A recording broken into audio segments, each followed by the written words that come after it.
दिल्ली में आज से खलाई टेक्नोलॉजी और हवाबाजी पर 2 रोजा बैनुल-अक़वामी कॉन्फ्रेंस होगी शुरू। सदर जमहूरिया द्रौपदी मुर्मू कॉन्फ्रेंस का करेंगे इफ्तिताह। माहिरीन और साइंसदान समेत स्टार्टअप्स के हजारों नुमाइंदे करेंगे शिरकत।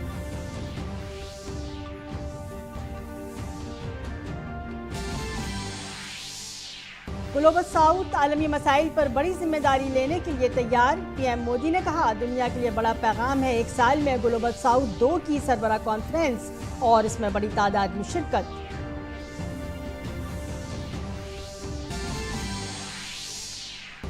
आज फिर राजस्थान के इंतखाबी जंग में बीजेपी और कांग्रेस की नजर आएगी ताकत।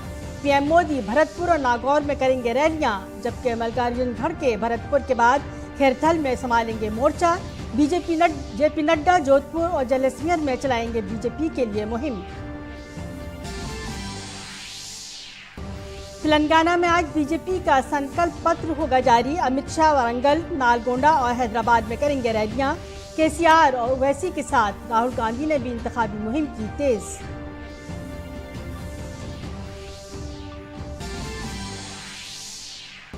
दारुल हुकूमत दिल्ली में फजाई आलूदगी की सूरत हाल आज भी संगीन। आज सुबह हवा के मेयार का इंडेक्स रिकॉर्ड किया गया 373, जिसका इंतहाई खराब के जुमरे में होता है शुमार। आनंद विहार जैसी जगहों पर AQI 400 से ज्यादा। सुबह के वक्त देखी गई धुंध और स्मोक की चादर।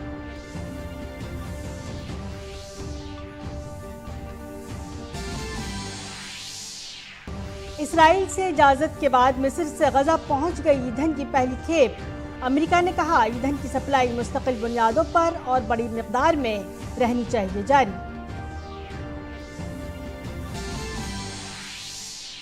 हिंदुस्तान के रोहन बोपन्ना ने तारीख की रकम। ATP फाइनल्स की सेमीफाइनल तक पहुंचने वाले सबसे मौमर खिलाड़ी बन गए। साथ ही मैथ्यू एबंडन के साथ मर्दों के डबल्स के आखिरी 4 में बनाई जगह।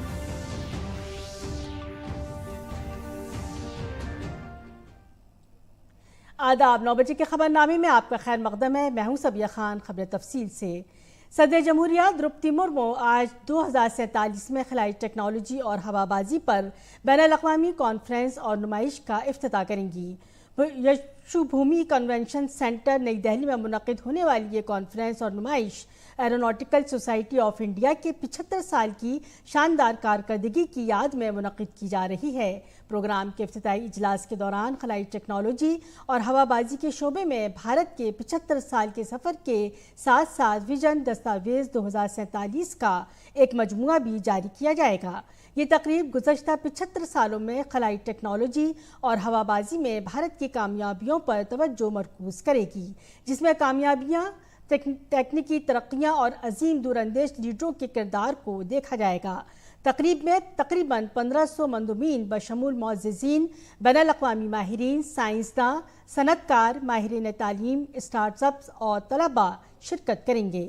इस अरसे के दौरान 75 से ज़ायद स्टार्टअप्स के साथ साथ तकरीबन 200 सनती यूनिट्स और बहुत छोटे और दरमियाने दर्जे के कारोबारी इदारे भी नुमाइश में अपनी मकामी सलाहियतों का मुज़ाहिरा करेंगे।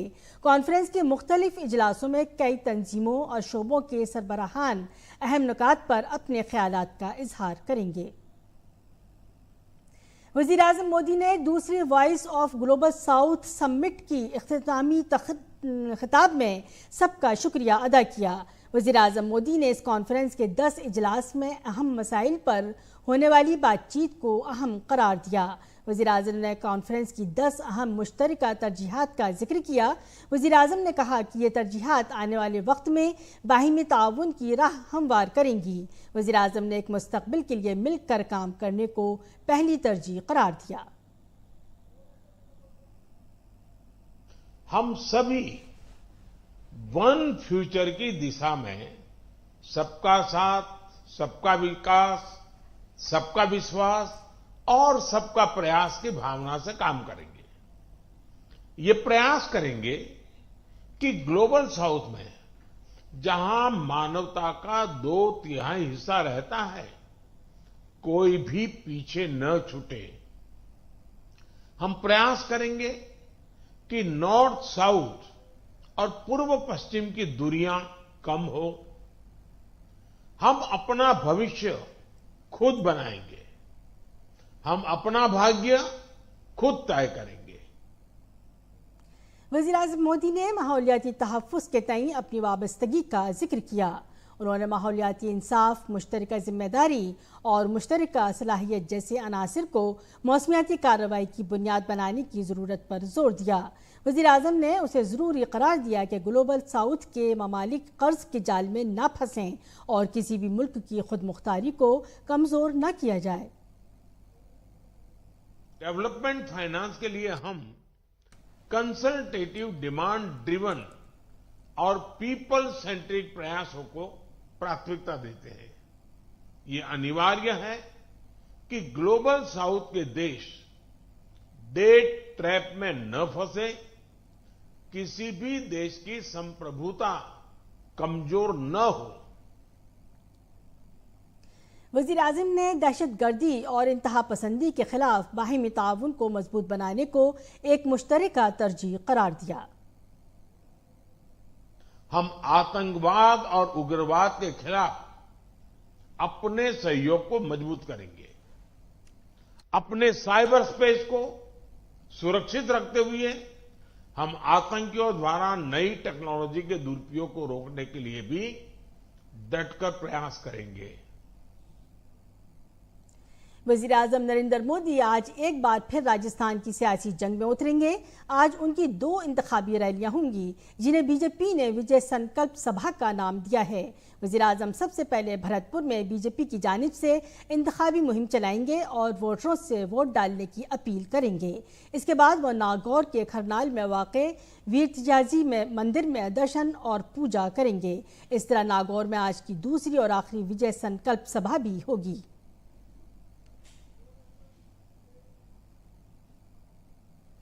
वज़ीर-ए-आज़म मोदी के अलावा पार्टी के सदर जेपी नड्डा खुद आज राजस्थान के जोधपुर और जैसलमेर में अवामी जलसे करेंगे। इसके अलावा उत्तर प्रदेश के वज़ीर आला आदित्य योगीनाथ जोधपुर में इंतखाबी रैली करेंगे। योगी जिले के तमाम असेंबली हलकों में रोड शो, रैलियां और आवाम से राबता करेंगे। एक तरफ जहां वज़ीर-ए-आज़म मोदी की रैली आज राजस्थान के भरतपुर में होगी, तो दूसरी जानिब कांग्रेस सदर मल्लिकार्जुन खड़गे आज भरतपुर जिले के दौरे पर रहेंगे। खड़गे यहां भरतपुर जिले की वीर सीट और अलवर के तजारा में इंतखाबी जलसों से खिताब करेंगे। अशोक गहलोत कई छोटे छोटे रोड शो में मसरूफ हैं। इसके अलावा बीएसपी सदर मायावती जिला अलवर के बानसौर और दौसा जिले के बंदीकोई में जलसा करेंगी, जबकि गंगापुर में राष्ट्रीय लोकतांत्रिक पार्टी के हनुमान बेनीवाल अपनी पार्टी के लिए मुहिम चलाएंगे।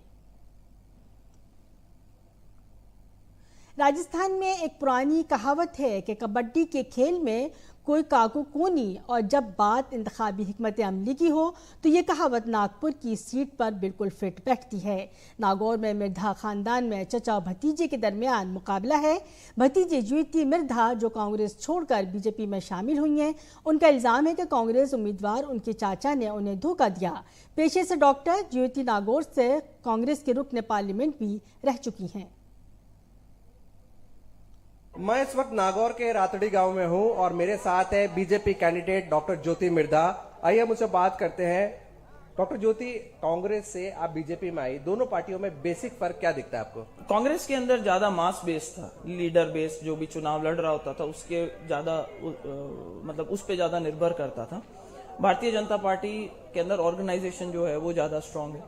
तो मुझे लगता है कांग्रेस से आने की वजह से मेरे पास में दोनों तरीके की एज है कि हम कांग्रेस वाले कल्चर से आ रहे हैं और भारतीय जनता पार्टी का स्ट्रक्चर हमारे को मिल रहा है। तो मुझे लगता है कि अच्छा कॉम्बिनेशन है जो हमारे फेवर में वर्क करता है। कांग्रेस छोड़कर आपको बीजेपी में क्यों आना पड़ा? क्या कांग्रेस कमजोर पड़ रही है, ये वजह रही? नहीं, हमारे यहाँ पर एक थर्ड फ्रंट है जिसको अशोक गहलोत जो थे वो डायरेक्टली सपोर्ट कर रहे थे। तो जब खुद की पार्टी और खुद की गवर्नमेंट आप दूसरे लोगों को सपोर्ट करने में, पनपाने में लग जाती है, तो उनके नेताओं की और उनके कार्यकर्ताओं की अनदेखी होती है। ऐसे में भारतीय जनता पार्टी ने मुझसे संपर्क साधा, टॉप लीडरशिप ने बोला कि भारतीय जनता पार्टी ज्वाइन कर लो। माहौल देश के अंदर आप जानते हैं कि आज की तारीख में बीजेपी के पक्ष में है, तो मैंने भी सही समय पे लगता है सही फैसला लिया। कांग्रेस और बीजेपी अगर लीडरशिप कंपेयर करें, मोदी वर्सेस रेस्ट, तो किस तरह से आप देखते हैं?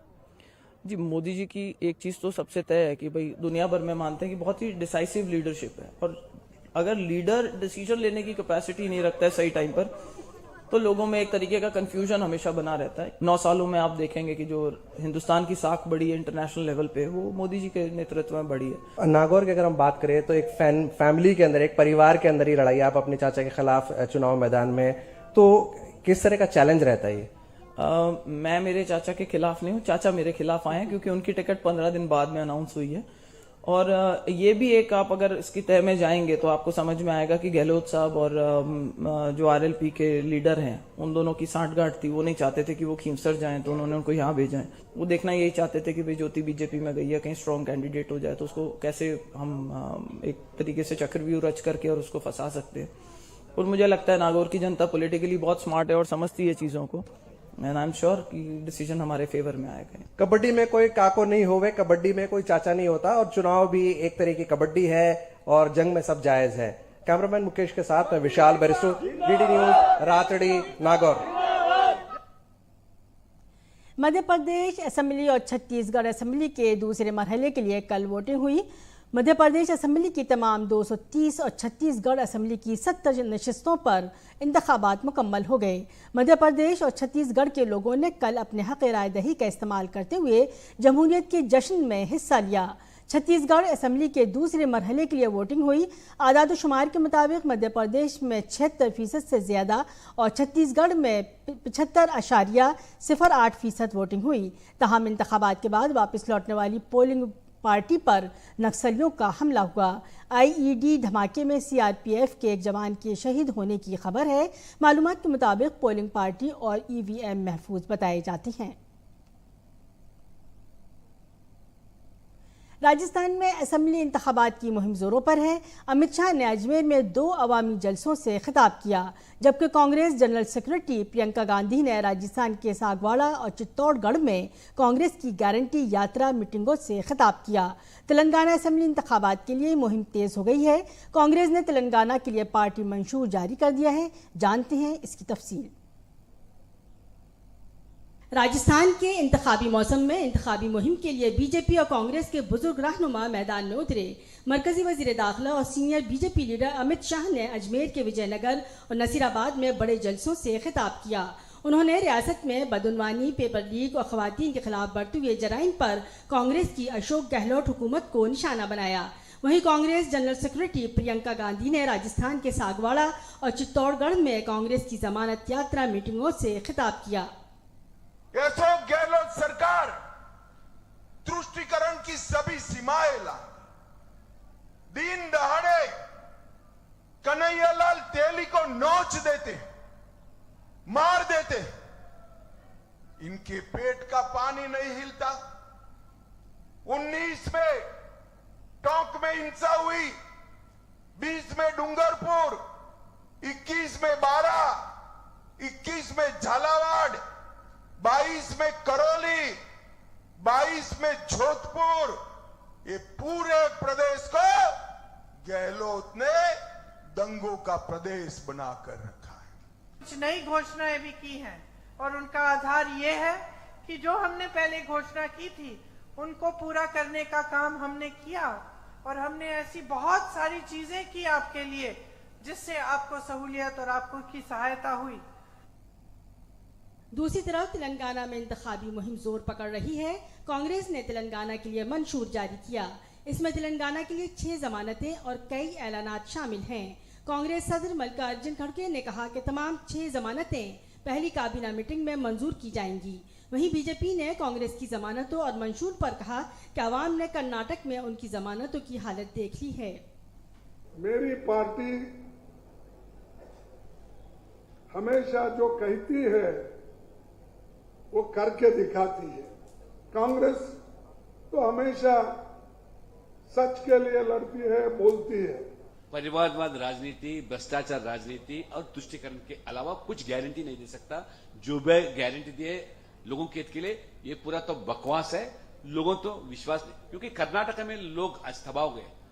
कांग्रेस के सीनियर लीडर पी चिदम्बरम की जानिब से तेलंगाना एजिटेशन के दौरान जानी नुकसान पर माफी मांगने के बाद तेलंगाना की सियासत गर्म हो गई है। जहां बीआरएस ने कांग्रेस पर अपना हमला तेज किया, वहीं बीजेपी ने तेलंगाना एजिटेशन के दौरान तकरीबन 1200 लोगों की मौत के लिए कांग्रेस को निशाना बनाया। I just want to direct my question to Honorable Rahul Gandhi ji. Why are you not apologizing? Why is Sonia ji not apologizing? Have the decisions only been made by Mr. Chidambaram? If you are coming to Telangana, giving guarantees to people of Telangana, why are you shying away from apologizing to the people of Telangana? And let me tell you this, even if you apologize 1,000 times, people of Telangana will never forget you or never forgive you. Last आंदोलन में 1200 लोग suicide किया है। 1969 में 365 students police firing में शहीद हो गया। फिर भी जब तेलंगाना नहीं दिया गया, अगर तेलंगाना का दोषी कोई है वो कांग्रेस पार्टी है, तेलंगाना का दुश्मन कोई है वो कांग्रेस पार्टी है। तेलंगाना के खिलाफ काम किया है, तेलंगाना विकास के लिए काम नहीं किया है, वो कांग्रेस पार्टी है। बीजेपी लीडर जय किशन रेड्डी ने नामपल्ली कानून साज असेंबली में पार्टी के उम्मीदवार के लिए घर घर मुहिम चलाई। चुनाचे राहुल गांधी ने पनामका में इंतखाबी रैली से खिताब करते हुए तेलंगाना के लिए केसीआर हुकूमत पर सख्त निशाना लगाया। AIMIM के सदर असदुद्दीन ओवैसी ने भी पार्टी उम्मीदवार माजिद हुसैन की हिमायत में हैदराबाद में मुहिम चलाई। Bureau report, DD news Urdu खबरें। अब हम तेलंगाना इंतखाबात के बारे में बात करेंगे, जहां 30 तारीख को वोटिंग होनी है। बीजेपी आज हैदराबाद में अपना संकल्प पत्र जारी करेगी। कहा जा रहा है कि अमित शाह इस संकल्प पत्र को लॉन्च करेंगे। संकल्प पत्र के अलावा अमित शाह गेरगुडवाल, नलगंडा और वारंगल में इंतखाबी रैलियों से भी खिताब करेंगे। कबल अज़नी कल कांग्रेस ने अपनी पार्टी का मंशूर जारी किया था, जिसमें तेलंगाना के लिए 6 जमानतें और मुख्तलिफ ऐलानात शामिल हैं। मंशूर में बुढ़ापे की पेंशन 4000 रुपये और खाना पकाने की गैस की 500 रुपये में दस्तियाबी शामिल हैं। माना जा रहा है कि बीजेपी का मंशूर भी इतना ही मकबूल होगा, जिसमें तमाम तबकों के लिए ऐलानात किए जा सकते हैं। आज भी दारुल हुकूमत दिल्ली में फिजाई आलूदगी की सूरत हाल संगीन है। आज सुबह हवा के मायार का इंडेक्स 373 रिकॉर्ड किया गया, जो इंतहाई ख़राब के ज़ुमरे में आता है। आनंद विहार जैसी जगहों पर AQI 400 से तजावुज़ कर गया। सुबह के वक्त धुंध और स्मोक की चादर देखी गई। बढ़ती हुई आलूदगी की वजह से लोगों को कई मसाइल का सामना है। पॉल्यूशन काफ़ी ज़्यादा है, इतना एक्सपेक्टेड नहीं था, बट ठीक है, पहले से बहुत कम भी है, बट हमें बारिश की काफ़ी ज़रूरत है दिल्ली में।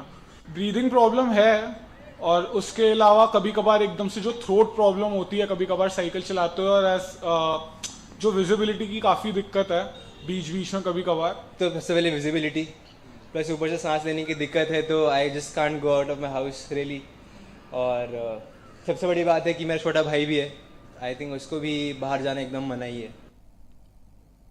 और गैर मुल्की खबरों में इसराइल और हमास के दरमियान लड़ाई जारी है। इधर इसराइल की इजाज़त के बाद मिस्र से ईंधन की पहली खेप गजा पहुंच गई है।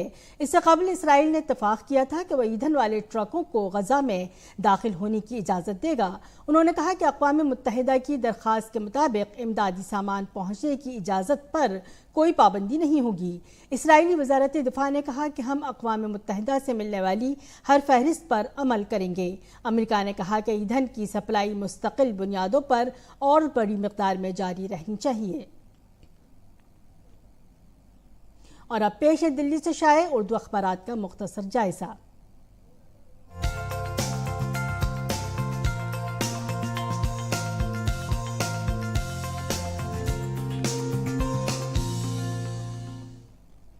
जायजा लेते हैं दिल्ली से शाये उर्दू रोजनामों का। सबसे पहले नजर डालेंगे राष्ट्रीय सहारा के सफ़े अव्वल की शाह सुर्खी पर।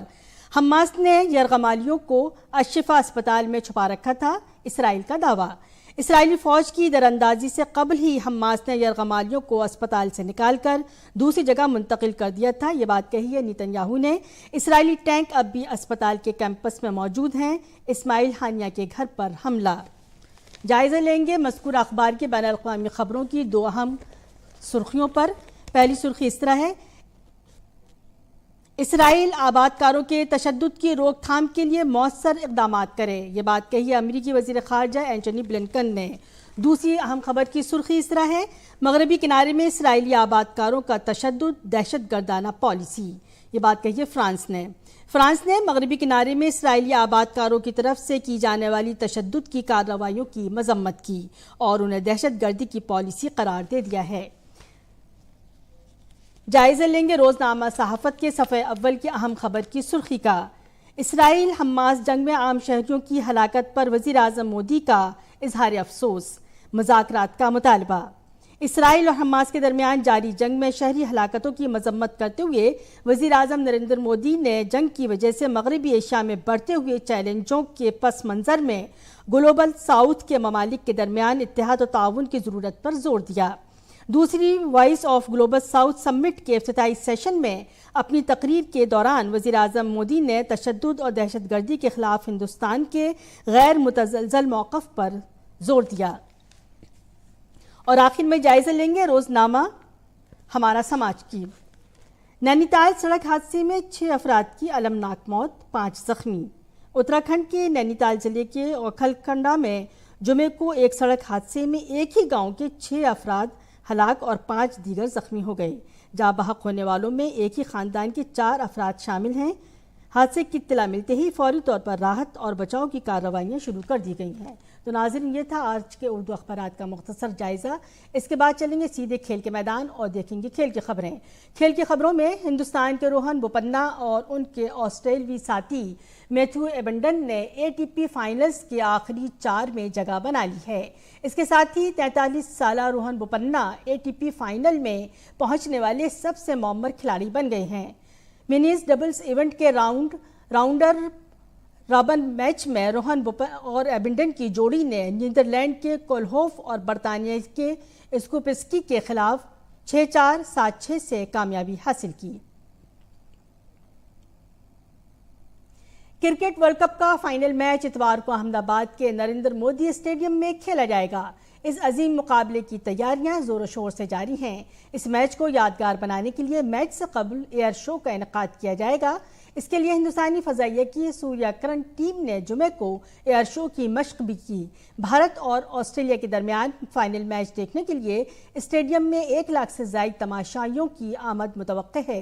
क्रिकेट वर्ल्ड कप को और खास बनाने के लिए तैयारियां जोरों शोर से जारी हैं। क्रिकेट वर्ल्ड कप का फाइनल मैच इतवार को अहमदाबाद के नरेंद्र मोदी स्टेडियम में भारत और ऑस्ट्रेलिया के दरमियान खेला जाएगा। क्रिकेट शायकीन को उम्मीद है कि भारत इस बार वर्ल्ड कप ट्रॉफी जीतने में कामयाब रहेगा।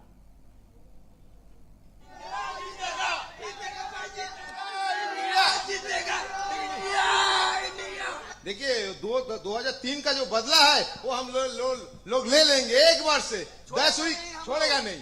ऑस्ट्रेलिया के सामने हम लोग सामी को छोड़ देंगे, बस ऑस्ट्रेलिया पूरा खत्म और कुछ नहीं। जीतेगा भाई, जीतेगा, जीतेगा भाई, जीतेगा। इंडिया का टीम काफी अच्छा है और काफी मजबूत टीम है, तो मोहम्मद शामी से काफी उम्मीद है। टक्कर माशाल्लाह बहुत काफी जोरदार टक्कर होगा। Well, I think India has been very dominant. I don't really see anybody beating them, but hopefully it'll be an exciting game and it'll be close. I think India's going to win the World Cup. They are very strong. India is a good team. Yes, India. More especially Virat Kohli, the best batsman in the world. India. और अब पेश है मौसम का हाल।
इसी के साथ 9 बजे का खबरनामा अपने अख्ताम को पहुंचा। इजाज़त दीजिए, आदाब।